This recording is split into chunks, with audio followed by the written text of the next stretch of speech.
कृष्णा। जय श्री गुरुदेव, जय श्री श्री गौर हरि, श्री श्री राधा माधव की जय। आज আমরা জানব ঝুলন যাত্রা মহোৎসব কি, সেই সম্পর্কে। ঝুলন যাত্রা মহোৎসব কিভাবে পালন করতে হয়, ঝুলন যাত্রা মহোৎসব কতদিন ব্যাপী হয়, কবে থেকে কবে, এই বছর 2025 সালে কত তারিখ থেকে কত তারিখে পড়েছে, এই সব সম্পর্কে আজ আমরা জানব। ভগবান শ্রীকৃষ্ণ তিনি লীলা পুরুষোত্তম। ভগবান শ্রীকৃষ্ণ তিনি এত সুন্দর লীলা করেন যার জন্য ওনার নাম লীলা পুরুষোত্তম। ভগবানের এই যে লীলা, ঝুলন যাত্রা মহোৎসবের লীলা, তা দাপর যুগ থেকে এই ঝুলন যাত্রা মহোৎসব পালিত হয়ে আসছে। এই ঝুলন যাত্রা মহোৎসব কি, কবে? বলা হয়েছে যে শ্রাবণ মাসের উৎসব হলো ঝুলন যাত্রা মহোৎসব। পবিত্রারোপণী একাদশী, শ্রাবণ মাসের শুক্লপক্ষের পবিত্রারোপণী একাদশী তিথি থেকে ঝুলন যাত্রা মহোৎসব শুরু হয়। আর শ্রী বলদেব পৌর্ণমাসী, শ্রী বলদেবের শুভ আবির্ভাব তিথি পূর্ণিমা পর্যন্ত, মানে রাখি পূর্ণিমা পর্যন্ত থাকে। তো পবিত্রারোপণী একাদশী থেকে রাখি পূর্ণিমা, শ্রী বলদেব পূর্ণিমা পর্যন্ত এই উৎসব হয়ে থাকে। এই বছর 2025 সালে ঝুলন যাত্রা মহোৎসব কবে থেকে শুরু?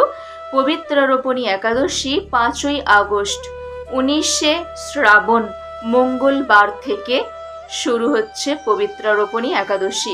5ই আগস্ট 19শে শ্রাবণ মঙ্গলবার থেকে শুরু হচ্ছে পবিত্রারোপণী একাদশী। এই পবিত্রারোপণী একাদশী থেকে শুরু হচ্ছে ঝুলন যাত্রা মহোৎসব।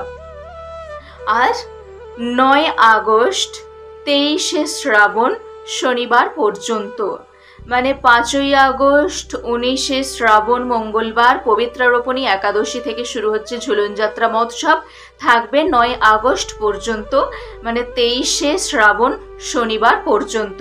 আর এই দিন, এই 23শে শ্রাবণ 9 আগস্ট শনিবার, এই দিন শ্রী শ্রী বলদেব পৌর্ণমাসী, শ্রী বলদেবের আবির্ভাব তিথি।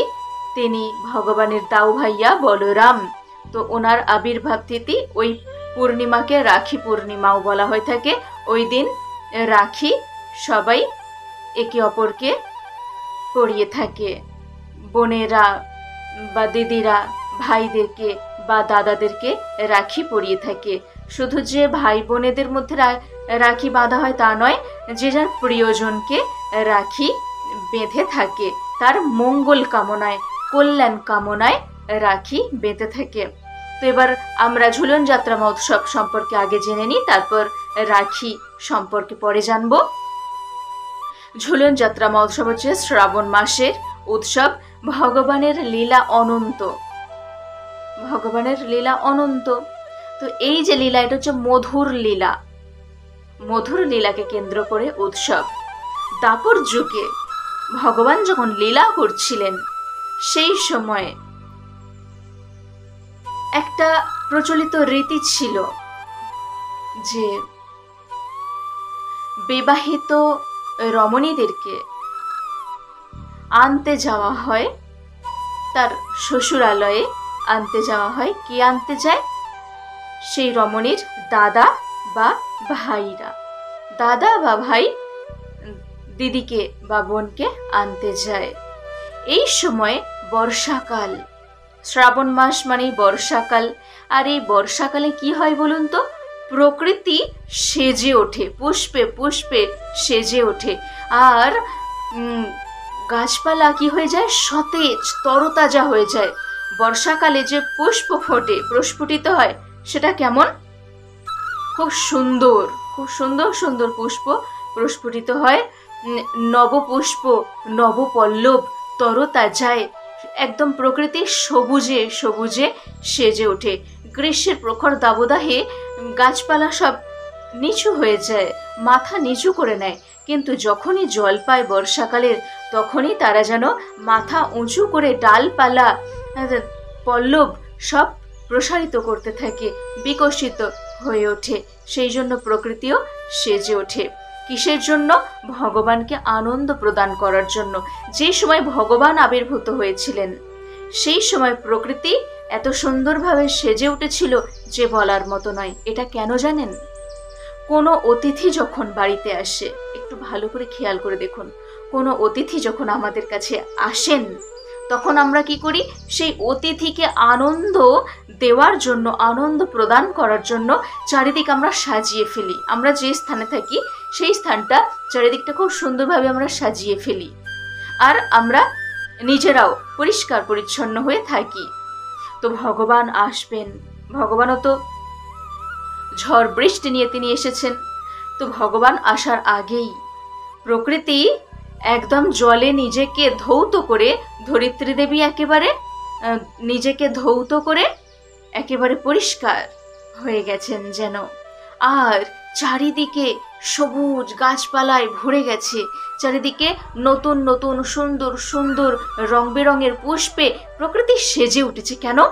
এটা কেন না, ভগবান আসছেন। কোনো অতিথি এলে যদি আমরা আমাদের সেই স্থানটাকে খুব সুন্দরভাবে সাজিয়ে থাকি, তাহলে ভগবান আসতে চলেছেন ধরাধামে, তাহলে প্রকৃতি নিজেকে কত সুন্দরভাবে সাজাবেন ভাবুন। এত সুন্দরভাবে সাজিয়েছে প্রকৃতি নিজেকে যে চারিদিকে এত সুন্দর সুগন্ধিত পুষ্প প্রস্ফুটিত হয়ে আছে, আর মৃদুমন্দ বাতাস যখন বয়ে চলেছে তখন সেই পুষ্পের, সুগন্ধিত পুষ্পের যে সৌরভে চারিদিকে আকাশ বাতাস আমোদিত। আমরা কি করি? কোনো অতিথি এলে আমরা কি করি? রুম ফ্রেশনার দিয়ে খুব সুন্দরভাবে সুগন্ধিত করে রাখা হয়। আমরা যখন ভগবানের আরতি করি, পূজা অর্চনা করি, তখন কি করা হয়? সুগন্ধ, যেন চারিদিকে যেন সুগন্ধি গন্ধ, যেন খুব সুন্দর, যেন চন্দনের গন্ধ, রজনীগন্ধার সুগন্ধ, চন্দনের সুবাস এইরকম যেন চারিদিকে থাকে। এইরকম আমরা কি করি? পারফিউম ইউজ করে থাকি, যাতে ভগবান প্রসন্ন হন, যাতে ভগবানের সুখবিধান হয়, সেই জন্য। তো প্রকৃতিও এইরকম করে থাকে। তো এটা হচ্ছে বর্ষাকালের উৎসব, ঝুলন যাত্রা মহোৎসব। এক সময় কি হয়েছে, এই বর্ষাকালে একটা রীতি আছে যে মেয়েরা বাপের বাড়ি যায়, তাদের ভাইরা দাদারা আনতে যায়। তো শ্রীমতী রাধারানী তখন জটিলা কুটিলার কাছে, সেই সময় রাধারানী তিনি দেখছেন যে আশেপাশের সকল গোপিনীদেরকে আনতে আসছে তাদের দাদারা বা ভাইরা। রাধারানীর মন বড় ব্যাকুল হয়ে উঠেছে যে আমার ভাই আমাকে কখন, কবে আনতে আসবে। শ্রীমতী রাধারানীর ভাই হলেন শ্রীদাম। তো রাধারানী তিনিও ব্যাকুল যে আমার ভাই আমাকে কখন আনতে আসবে। শুধু আনতে এলেই তো হলো না, জটিলা কুটিলা এরা কি আমাকে যেতে দেবে? এরা তো বাড়ির বাইরে বের হতে দেয় না। যদি শ্রীকৃষ্ণের সাথে সাক্ষাৎ হয়ে যায়, শ্রীকৃষ্ণের সাথে যদি দর্শন হয়ে যায়, তো সেই ভয়ে জটিলা কুটিলা বাইরে বের হতে দেয় না। আর এদিকে শ্রীমতী রাধারানী তিনি ভাবছেন কখন আসবে, কখন আসবে। তো এইরকম চিন্তা ভাবনা করছেন। আর এদিকে শ্রীদাম, তিনি তো ভগবানের ভক্ত। শ্রীদাম, সুদাম সবাই ভগবান শ্রীকৃষ্ণের ভক্ত। তিনিও ভাবছেন যে আমি যে আনতে যাব দিদিকে, তো জটিলা কুটিলা তো ছাড়বে না, জটিলা কুটিলাকে প্রসন্ন করতে হবে, জটিলা কুটিলার মন জয় করতে হবে। মন জয় করলে তবে যদি ছাড়ে। তো সেই জন্য জটিলা কুটিলার জন্য কত দামি দামি বস্ত্র, অলংকার, তারপর অনেক মন্ডা মিঠাই নিয়ে শ্রীদাম চলেছেন জটিলা কুটিলার কাছে। তো এই এত উপঢৌকন দেখে জটিলা কুটিলা খুব প্রসন্ন হয়ে যায়। শ্রীদাম বলেন যে এবার আমি তাহলে নিয়ে যাই দিদিকে। শ্রীমতী রাধারানী তো সেজে গুজে একদম রেডি, শৃঙ্গার করে রেডি যে উনি প্রাণনাথের সাথে সাক্ষাৎ করতে যাবেন, প্রাণনাথকে দর্শন করতে যাবেন, কিন্তু রেডি। তো এত উপঢৌকন পেয়ে, এত উপহার পেয়ে জটিলা কুটিলা প্রসন্ন। জটিলা কুটিলা বলছে ঠিক আছে নিয়ে যাও, নিয়ে যেতে কোনো বাধা নেই, কিন্তু লক্ষ্য রেখো ওই যে আছে নন্দ মহারাজের পুত্র কৃষ্ণ কানাইয়া, তার সাথে যেন না দেখা করে, ওর কাছাকাছি যেন না যায়। শ্রীদাম বললেন কি ও কোনো চিন্তা করতে হবে না, আমি আছি না, আমি একদম এই যে নিয়ে যাচ্ছি আবার দিয়ে যাব, আমি একদম কারোর সাথে দেখা করতে দেব না, ওসব কৃষ্ণ কানাইয়া থেকে অনেক দূরে থাকবে। এরকম কোন রকম ছলে বলে কৌশলে শ্রীমতী রাধারানীকে নিয়ে আসছেন। আর শ্রীমতী রাধারানী ভীষণ সুন্দরভাবে সেরেছেন, শৃঙ্গার করেছেন, আর মনের আনন্দে, মহা আনন্দে তিনি চলেছেন প্রাণনাথের কাছে। তো যখনই তিনি যাচ্ছেন পথের মধ্যে সকল গোপিনীরা শ্রীমতী রাধারানীকে ধরেছেন যে হে রাধে, আমরা সবাই কুঞ্জ সাজিয়ে রেডি, আমরা কুঞ্জ সাজিয়ে অপেক্ষা করছি, হে রাধে দেখবে এসো, আমাদের প্রাণনাথ শ্রীকৃষ্ণ কানহাইয়ার জন্য যে কুঞ্জ সাজিয়েছি দেখবে এসো, যে দোলনা সাজিয়েছি সেটা কি সুন্দর হয়েছে, এসো তুমি দেখবে এসো, তুমি যদি বলো সুন্দর তাহলেই সুন্দর, তা না হলে আমরা তুমি যেভাবে বলবে আরো আমরা সেই রকম ভাবে সাজাতে থাকবো। এটা হচ্ছে নিয়ম। কেন গোপিনীরা শ্রীমতী রাধারানীকে দেখানোর জন্য ব্যাকুল হয়ে গেলেন? কারণ এটা হচ্ছে ক্রম সেবার মাধ্যমে আমাদের থাকতে হয়। আমাদের অধিকার নাই, আমাদের সামর্থ্য নাই যে আমরা সরাসরি শ্রী গোবিন্দের সেবা করব, এই সামর্থ্যটা নাই আমাদের। শ্রী গোবিন্দের সেবা করার অধিকার একমাত্র শ্রীমতী রাধারানীর আছে। আমরা তাহলে কি করি? আমরা আরতি করি, আমরা ভোগ নিবেদন করি, সব কি শ্রী গুরুদেবকে আমরা সাহায্য করছি, শ্রী গুরুদেবকে আমরা নিবেদন করছি যে ভগবানকে প্রদান করার জন্য। শ্রী গুরুদেব সেটা কি করছেন? তিনি ওনার গুরুদেবকে ওনার গুরুদেবকে এইরকম ভাবে পরম্পরাক্রমে, মানে শ্রী গুরুদেব তিনি মঞ্জরীগণকে প্রদান করেন, মঞ্জরীগণ সখীগণকে প্রদান করেন, সখীগণ শ্রীমতী রাধারানীকে প্রদান করেন, আর শ্রীমতী রাধারানী তিনি শ্রী গোবিন্দের কাছে পৌঁছে দেন সবকিছু। এটাকে বলা হয় ক্রমসেবা। এই ক্রম উল্লঙ্ঘন করতে নাই। সরাসরি শ্রী গোবিন্দের সেবা করা ঠিক নয়, শ্রী গুরুদেবের সহায়তায় শ্রী গোবিন্দের সেবা করতে হয়। তো এখানেও আমরা কি দেখলাম যে সখীরা সবাই শ্রীমতী রাধারানীকে বললেন যে হে রাধে তুমি দেখো। শ্রীমতী রাধারানী দেখে অতি আনন্দিত হলেন যে ভীষণ সুন্দর। যখন আপনি ভগবানকে প্রসন্ন করার জন্য, ভগবানকে আনন্দ প্রদান করার জন্য, ভগবানের সুখ বিধানের জন্য যখন আপনি কোনো সেবা কাজ করবেন, তখন সেই আনন্দ পরমানন্দ হয়ে আপনার কাছে ফিরে আসবে। কারণ জাপালি সংহিতায় বলা হয়েছে হরির নাম পরম জপ্যং ধ্যেয়ং গিয়ং নিরন্তরম কীর্তনীয়ঞ্চ বহুধা নিবৃত্তির বহুধেচ্ছতা। অর্থাৎ কেউ যদি অপার আনন্দ এবং অখণ্ড সুখ লাভের বাসনা করে থাকেন, তাহলে তিনি অতি অবশ্যই পরমেশ্বর ভগবান শ্রীকৃষ্ণের নাম জপ ধ্যান গান বহু প্রকারের করে চলবেন। ভগবানকে সুখ প্রদানের চেষ্টা করুন, ভগবানের সুখ বিধানের চেষ্টা করুন, নিজে মহা আনন্দে নিমগ্ন থাকবেন। কিন্তু নিজের আনন্দের জন্য ছুটে চলুন, আনন্দ পাওয়া যাবে না। এটাই হচ্ছে ব্যাপার। সবসময় ভগবানের সেবায় সমস্ত কিছুকে অর্পণ করতে হবে। তো এবার শ্রীমতী রাধারানী অতি আনন্দিত হলেন। সখীরা সবাই শ্রীমতী রাধারানীকে নিয়ে জোর করে দোলনায় বসালেন, যে দেখো রাধে দেখো, এইভাবে আমরা আমাদের প্রাণনাথকে দোল দিতে থাকবো, ঝুলন দোলায় দোলাতে থাকবো এইভাবে বলে শ্রীমতী রাধারানীকে বসিয়ে সখীরা সবাই দোল দিতে লাগলেন। আর এত সুন্দরভাবে সাজিয়েছেন যে চারিদিকে বাহারি খুব সুন্দর পত্র, খুব সুন্দর পাতা, গাছের পাতা ভীষণ সুন্দর, অনেক বাহারি গাছ থেকে সেই রকম দিয়ে কুঞ্জ সাজিয়েছেন। আর এত সুন্দর পুষ্প দিয়ে সাজানো হয়েছে যে ভীষণ সুন্দর, মনোমুগ্ধকর। শ্রীমতী রাধারানী তিনি দোলনায় বসে আছেন, সবাই মিলে দোল দিতে লাগলেন, সবাই মিলে দোল দিচ্ছেন। আর সেই দোলটা একটু জোরে জোরে হয়ে যাচ্ছিল। দেখবেন দোলনায়, উঁচু দোলনায় বসে যখন খুব জোরে জোরে দোল খাওয়া হবে, আবার যদি অন্য কেউ যদি আপনাকে দোল দিয়ে দিতে থাকে খুব জোরে জোরে, তখন ভীষণ ভয় লাগে।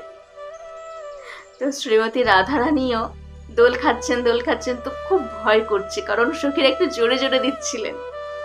তো সেই সময় তিনি একটু ভয় পেয়ে তিনি বলছেন, হে প্রাণনাথ তুমি কোথায়, দেখো কি জোরে জোরে সবাই আমাকে দোল দিচ্ছে, আমার ভয় করছে, তুমি কোথায় আছো?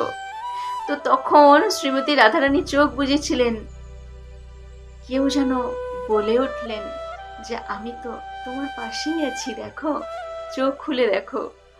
এ তো কানহার গলা, এ তো কৃষ্ণের, কৃষ্ণ কানহাইয়ার, এ তো প্রাণনাথের গলার আওয়াজ। শ্রীমতী রাধারানী চোখ খুলে দেখলেন যে ভগবান শ্রীকৃষ্ণ ওনার পাশে, ওনার ডান পাশে ভগবান শ্রীকৃষ্ণ তিনি। তখন শ্রীমতী রাধারানীর সমস্ত ভয় দূর হয়ে গেল। গীতায় ভগবান কি বলছেন? ইয়ো মাং পশ্যতি সর্বত্র সর্বাং চ ময়ি পশ্যতি তস্যাহং ন প্রণশ্যামি স চ মে ন প্রণশ্যতি। যে আমাকে সর্বত্র সমস্ত কিছুর মধ্যে দর্শন করে, আমিও তাকে দর্শন করি। যে আমার চিন্তা করে, আমি তার চিন্তা করি। তো শ্রীমতী রাধারানী স্মরণ করা মাত্রই ভগবান তিনি শ্রীমতী রাধারানীর কাছেই এসে গেলেন। আসলে ভগবানকে আসতে হলো না, যেখানেই রাধা সেখানেই কৃষ্ণ এমনিতেই আছেন। যে ডাকতেই যে তবে তিনি এলেন তা নয়, যেখানে রাধা সেখানে কৃষ্ণ। এবার খুব সুন্দরভাবে দোল খাচ্ছেন, শ্রীমতী রাধারানীর সমস্ত ভয় দূর হয়ে যায়। তিনি এবার মহা আনন্দে শ্রী গোবিন্দকে পাশে পেয়ে খুব আনন্দে এবার দোল খেতে লাগলেন। আর সখীরা সবাই দেখতে পাচ্ছেন যে কৃষ্ণ কানাইয়া এসে গেছেন। শ্রীমতী রাধারানীকে দোল দিচ্ছিলেন, তো দেখলেন যে কৃষ্ণ কানাইয়া। সেই সময় ললিতা, বিশাখা, তুঙ্গভদ্রা, তুঙ্গবিদ্যা, ইন্দুলেখা, রঙ্গদেবী, সুদেবী, এইরকম সবাই অষ্টসখীরা, তারপর চিত্রা, এইরকম সবাই মিলে কেউ ভজন করছেন, কেউ নৃত্য করছেন। খুব সুন্দরভাবে ভজন, কীর্তন, নৃত্য, গীত এইসব করে শ্রী গোবিন্দকে, প্রাণনাথকে সুখী করার চেষ্টা করছেন। ভগবানকে খুব সুন্দর মালা, বনফুলের মালা, সুগন্ধিত পুষ্পের মালা ভগবানকে পরাচ্ছেন, শ্রীমতী রাধারানীকে দিচ্ছেন। আর ভগবানকে কাছে পেয়ে, শ্রীমতী রাধারানী সহ ভগবানকে কাছে পেয়ে, যুগল রূপকে কাছে পেয়ে গোপিনীরা সবাই আনন্দে দোল দিতে লাগলেন। আর এইটা হয়েছিল কবে? এই পবিত্রারোপণী একাদশী থেকে। তো এই পবিত্রারোপণী একাদশী থেকে এই রাখি পূর্ণিমা পর্যন্ত 5 দিন ব্যাপী ঝুলন যাত্রা মহোৎসব পালন করে থাকেন ভক্তবৃন্দরা। এই সময় কি করতে হয়? এই 5 দিন ব্যাপী আপনারা কি করবেন? আপনি বাড়িতে থাকুন বা মঠে থাকুন, মন্দিরে থাকুন, যেখানে যেমন, মঠে মন্দিরে বড় বড় দোলনা, খুব সুন্দর সাজগোজ। আপনি বাড়িতেও যদি খুব বড় দোলনা, খুব সুন্দর সাজগোজ, বিভিন্ন রকমের বাহারি গাছপালা, পাতা, খুব সুন্দর পুষ্প দিয়ে সাজাবেন দোলনা। যদি ছোট দোলনা সামর্থ্য থাকে তাহলে ছোট দোলনাকেই সাজাবেন নিজের সামর্থ্য অনুযায়ী সাজিয়ে সেখানে শ্রীমতী রাধারানী এবং ভগবান শ্রীকৃষ্ণের শ্রী বিগ্রহকে বসিয়ে আর দোল দিতে থাকবেন এই 5 দিন ব্যাপী। আর যদি গোপাল থাকে তো গোপালকে বসাতে পারেন। আর যদি তাও না থাকে, যদি চিত্রপট থাকে, রাধাকৃষ্ণের যদি চিত্রপট থাকে তাহলে চিত্রপটকেও বসিয়ে আপনারা দোল দিতে থাকবেন। যেমনভাবেই আপনি ভগবানের সেবা করুন না কেন, চিত্রপটেই হোক বিগ্রহেই হোক, আপনি মন প্রাণ দিয়ে যখন ভগবানকে দোল দিতে থাকবেন তো তখন মনে মনে ভাববেন যে স্বয়ং ভগবান এবং শ্রীমতী রাধারানী উপস্থিত আছেন, স্বয়ং উপস্থিত আছেন, কারণ ভগবান সর্বত্র বিরাজমান। শুধু ভগবানকে একটু ডেকে তো দেখুন, ভগবানের সেবা করে তো দেখুন, ভগবানকে আনন্দ প্রদানের চেষ্টা করে দেখুন, নিজেও মহা আনন্দে নিমগ্ন হবেন। এই 5 দিন ব্যাপী ভগবানের সেবা এভাবে নিমগ্ন থাকবেন।